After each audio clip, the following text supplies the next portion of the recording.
CBS 19 is a proud partner of the Caldwell Zoo. Saturday is World Lion Day. Ahead of the holiday, I got a chance to step inside the lion habitat at the Caldwell Zoo and find out what it takes to feed these fierce felines.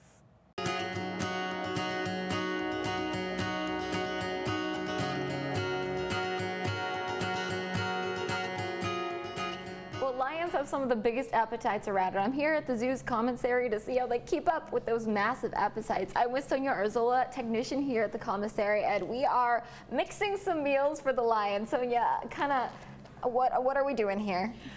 This is the female's diet, and it's 1.12 pounds. Is that just a blend of meat? Yes, for the cats. How much do they usually eat in a day? Almost 13 pounds for both lions. So then total in a month, kind of what does that add up to? 400 pounds.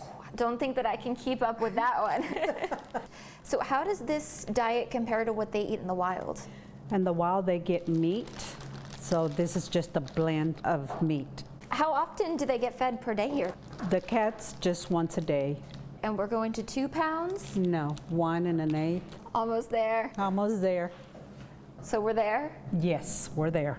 All right, what do we do now? We just twist it. Well, I think I have a special delivery for the lions then. Go for it. Special delivery! Hey Sarah, how's it going? Hey Michelle, I'm here with Michelle Shockley, supervisor of mammals at the Caldwell Zoo, and I have a special delivery of meat. So what are we doing with this today? So today what we're going to do is take their meat diet that you prepared and we're going to scatter it along this rock facing here to help simulate what they encounter in the wild. So why are we putting it up on the rocks? We're going to put it up on the rock work to help them stretch and explore. So they are getting to be more geriatric cats, and what that does is it helps keep them mobile and active. And we want them moving and stretching those joints as much as possible. How does this replicate what they're doing in the wild? So in Eastern Africa, they have really cool rock facings, and the lions will use those as their dens for the pride, for protection, and as well as stalking and hunting their food. Well, let's get to it.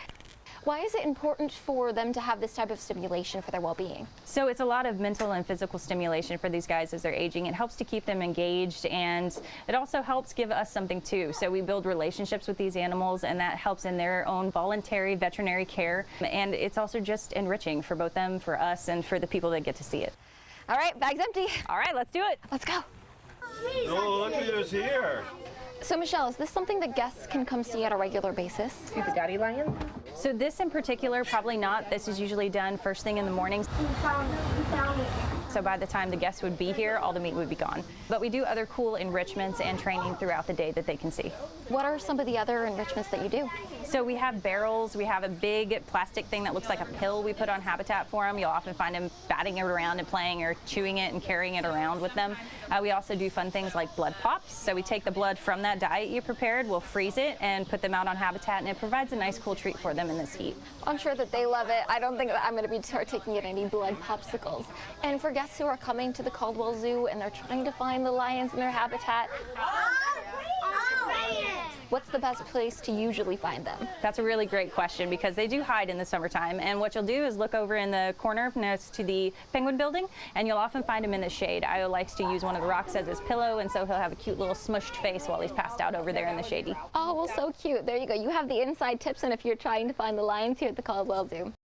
Super cute. I like that they hide the meat mush, because they could just, you know, give it to them in a bowl or whatever, but they're keeping them like in that nature mindset of like what it would be like in the wild. And they absolutely love it. And when we were putting out, I could hear the little rumbles over. They were excited ready to come get it. What I thought was interesting was the meat mixture. I was wearing gloves the whole time, by the way. I need to clarify that. It felt, when you were making it, just like meatball mixture. Yeah. I don't know if the components were the same as meatballs. It looked like ground beef. That's what it felt like. That's what it took me to, was to making meatballs, because you kind of make them into like little balls and smush them in there. I don't want to know what's in it. I'm going to let that be a meat mystery for meat sure. mystery.